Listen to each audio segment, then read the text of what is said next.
മഹാനായ ഉമർ ഇബ്നുൽ ഖത്താബ് റളിയല്ലാഹു തആല അൻഹു, മഹാനായ സയ്യിദുനാ ഉമർ ഇബ്നുൽ ഖത്താബ് റളിയല്ലാഹു തആല അൻഹു, ഹബീബായ പ്രവാചകന്റെ സതീർത്ഥനായിരുന്ന ഉമർ തങ്ങൾ പറയുകയാണ്, ഒരു ദിവസം ഹബീബായ റസൂലുള്ളാഹി സ്വല്ലല്ലാഹു അലൈഹി വസല്ലമ തങ്ങളുടെ സദസ്സിൽ ഞങ്ങൾ ഇരിക്കുമ്പോ പ്രവാചകൻ സ്വല്ലല്ലാഹു അലൈഹി വസല്ലമ തങ്ങളുടെ റിസാലത്തിന്റെ അതരങ്ങളിൽ നിന്ന് മുതിർന്നു വീഴുന്ന സുന്ദരമായ വചനങ്ങൾ കേട്ടുകൊണ്ട് പ്രവാചകന്റെ ചാരത്ത് ഞങ്ങൾ ഇരിക്കുമ്പോ അതാ റസൂലുള്ളാഹിന്റെ അടുക്കലേക്ക് കടന്നു വരികയാണ് മുഖറബുൽ അംലാക് റൂഹുൽ അമീൻ മലക് ജിബ്രീൽ, മഹാനായ ജിബ്രീൽ അലൈഹിസ്സലാത്തു വസ്സലാം കടന്നു വരികയാണ്. വഹുവ ഹസീന, അവിടുന്ന് വല്ലാതെ ദുഃഖിതനാണ്. ഉമർ റളിയല്ലാഹു തആല അൻഹു പറയാ, എപ്പോഴും പ്രവാചകന്റെ അടുക്കലേക്ക് കടന്നു വരുമ്പോ വളരെയേറെ സന്തോഷത്തോടു കൂടി പുഞ്ചിരി തൂകുന്ന മുഖവുമായി കടന്നു വരാറുള്ള മഹാനായ മുഖറബായ മലക് ജിബ്രീൽ എന്തോ വലിയ ദുഃഖം അനുഭവിക്കുന്നത് പോലെ, എന്തോ വലിയ സമ്മർദ്ദം അനുഭവിക്കുന്നത് പോലെ മുഖമെല്ലാം വിവർണമായി വളരെയേറെ ദുഃഖിതനായി പ്രവാചകന്റെ അടുക്കലേക്ക് കടന്നു വരികയാണ്. എന്നിട്ട് പ്രവാചകനോട് പറയുന്നു, അസ്സലാത്തു വസ്സലാമു അലൈക യാ റസൂലല്ലാഹ്. പ്രവാചകനോട് അവിടുന്ന് സലാം അടക്കുകയാണ്, സലാം പറയുകയാണ്. ഹബീബായ പ്രവാചകൻ അവിടുന്ന് സലാം അടക്കുകയാണ്. റസൂലുള്ളാഹി തങ്ങൾ തന്റെ പ്രിയപ്പെട്ട കൂട്ടുകാരന്റെ മുഖം വല്ലാതെ വിവർണമായിരിക്കുമ്പോ അല്ലാഹുവിന്റെ ഹബീബ് ചോദിക്കുന്നു, ജിബ്രീൽ മാലി യറാക മുതഗയ്യിറൽ ലൗൻ, എന്തു പറ്റി ജിബ്രീലേ, നിന്റെ മുഖം വല്ലാതെ വിവർണമാണല്ലോ. എപ്പോഴും എന്റെ അടുക്കലേക്ക് കടന്നു വരുമ്പോ വളരെയേറെ സന്തോഷത്തോടു കൂടി പുഞ്ചിരി തൂകുന്ന മുഖവുമായി കിടന്നു വരാറുള്ളതാണല്ലോ നീ, പിന്നെ എന്തു പറ്റി നിന്റെ മുഖം വല്ലാതെ വിവർണമാണല്ലോ, വല്ലാതെ ദുഃഖസാന്ദ്രമാണല്ലോ, എന്താണ് നിന്റെ വിഷമമെന്ന് ഹബീബായ പ്രവാചകൻ ഇവിടുന്ന് ചോദിക്കുമ്പോ ജിബ്രീൽ അലൈഹിസ്സലാത്തു വസ്സലാം വിതുമ്പിക്കൊണ്ട് പറയുകയാണ്, യാ റസൂലല്ലാഹ് റഅയ്തുന്നാർ, ഹബീബായ പ്രവാചകരെ, ഞാൻ കത്തിയാളുന്ന നരകത്തെ കണ്ടു നബിയേ, ഭീതിജനകമായ നരകത്തിന്റെ പല ശിക്ഷകളും ഞാൻ കണ്ടു നബിയേ, ആ നരകത്തിന്റെ ബീഭത്സമായ ദൃശ്യങ്ങൾ ഞാൻ കണ്ടു യാ റസൂലല്ലാഹ്. ആ നരകം എത്രത്തോളം ഭയാനകമാണ്, ആ നരകം എത്രയോ ഭീതിജനകമാണ്, ആ നരകത്തിലേക്ക് എങ്ങാനും ഞാൻ വീണു പോകുമോ എന്നെനിക്ക് ഭയമാകുന്നു നബിയേ. ആ ഭയമാണ് എന്റെ മനസ്സിൽ തളം കെട്ടി നിൽക്കുന്നതെന്ന് മഹാനായ ജിബ്രീൽ അലൈഹിസ്സലാത്തു വസ്സലാം അവിടുന്ന് പറഞ്ഞു കൊടുക്കുമ്പോ ഹബീബായ പ്രവാചകന്റെ മുഖം വിവർണമാകുകയാണ്. നരകമെന്ന വാക്ക് കേൾക്കുമ്പോൾ പ്രവാചകന്റെ മുഖം വല്ലാതെ വിവർണമാവുകയാണ്. ഹബീബായ പ്രവാചകൻ അവിടുന്ന് ജിബ്രീൽ തങ്ങളോട് പറയുന്നു, ജിബ്രീൽ ജിബ്രീലേ, നീ കണ്ട നരകം എനിക്കൊന്ന് പറഞ്ഞു തരുമോ, നീ കണ്ട നരകത്തിന്റെ ഭീതിജനകമായ ദൃശ്യങ്ങൾ എനിക്കൊന്ന് പറഞ്ഞു തരുമോ.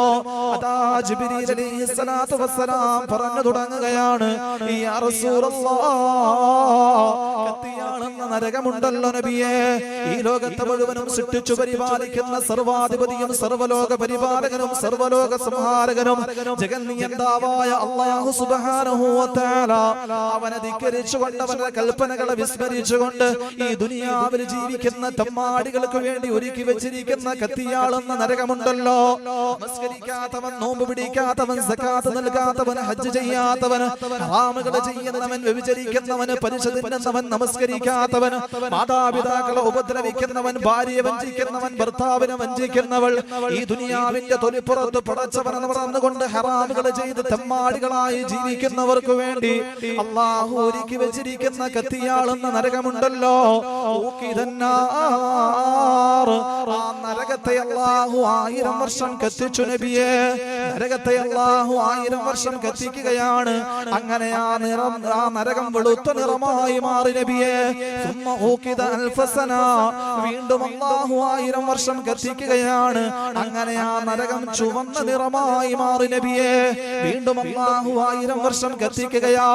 നരകത്തെ കത്തിക്കുന്നു എന്ന് പറയുമ്പോ വീട്ടിൽ ഭക്ഷണം പാചകം ചെയ്യുന്ന സമയത്ത് 2 വിറക് കൊള്ളികൾ വെച്ചിട്ട് അതിൽ തീ കൊളുത്തി മാത്രം പരിചയമുള്ള ഉമ്മ, അല്ലാഹുവിന്റെ മലക്കുകൾ എങ്ങനെയാണ് നരകത്തെ കത്തിക്കുന്നതെന്നറിയുമോ?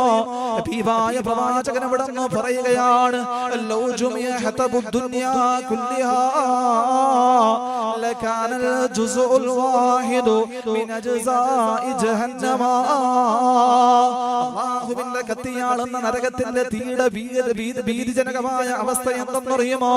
പ്രവാചകൻ ഇവിടുന്ന് സഹാബത്തിനോട് പറഞ്ഞു കൊടുക്കുകയാണ്, ലൗ ജുമിഅ ഹതബുദ് ദുനിയാ കുല്ലിഹാ, ഈ ഭൂമി ലോകത്തുള്ള മുഴുവൻ വൃക്ഷലതാദികൾ ഒരുമിച്ച് കൂട്ടിയിട്ട് കത്തിച്ചു കഴിഞ്ഞാലും ഈ തടിക്കാടുള്ളതോ കൊല്ലം ജില്ലയിലുള്ളതോ കേരളത്തിലുള്ളതോ മാത്രമല്ല, ആമസോൺ മഴക്കാടുകളിലെയും ആഫ്രിക്കൻ വനാന്തരങ്ങളിലെയും വൃക്ഷലതാദികൾ മാത്രമല്ല, ലൗ ജുമിഅ ഹതബുദ് ദുനിയാ കുല്ലിഹാ, ഈ ഭൂമി ലോകത്തുള്ള മുഴുവൻ വൃക്ഷലതാദികൾ കൂട്ടിയിട്ട് കത്തിച്ചു കഴിഞ്ഞാലും ലകാനൽ ജുസ്ഉൽ വാഹിദു മിൻ അജ്സാഇ ജഹന്നമ, അത് നരകത്തിയുടെ വളരെ കുറഞ്ഞൊരു അംശം മാത്രമാണ് സഹാബത്ത് എന്ന് ഹബീബായ റസൂലുള്ളാഹി തങ്ങൾ അവിടെ നിന്ന് പറഞ്ഞു കൊടുക്കുമ്പോ അല്ലാഹുവിന്റെ പരിശുദ്ധമായ ഖുർആൻ പറയുന്നുണ്ടല്ലോ, ഉദ്ഹന്നാസു വൽ ഹിജാറ, ആ നരകത്തിൽ കത്തിക്കുന്നത് കല്ലുകളെയും മനുഷ്യരെയുമാണ്. അങ്ങനെ കത്തിക്കുന്ന അതിഭീതിജനകമായ തീയുള്ള ആ നരകം വീണ്ടും അല്ലാഹു 1000 വർഷം കത്തിക്കുമ്പോ വഹിയ സൗദാഉ മുളിമാ, ആ നരകത്തിന്റെ നിറം വല്ലാത്ത കറുപ്പാണ് നബിയെ, കുറ്റാക്കൂരിട്ടിന്റെ നരകമാണ് നബിയെ, ഭീതിജനകമായ കറുപ്പിന്റെ സങ്കേതമാണ് നബിയെ. സാധാരണ ഭൂമിയിലെ തീയിലൂടെ വെളിച്ചം ലഭിക്കുമല്ലോ, പക്ഷേ ഭൂമിയിലെ കെട്ടിട സമുച്ചയങ്ങൾക്ക് സമാനമായ തീപ്പൊരികളുള്ള അതിഭീതിജനകമായ നരകത്തിലെ തീജ്വാലകൾക്ക് വെളിച്ചമില്ല നബിയെ.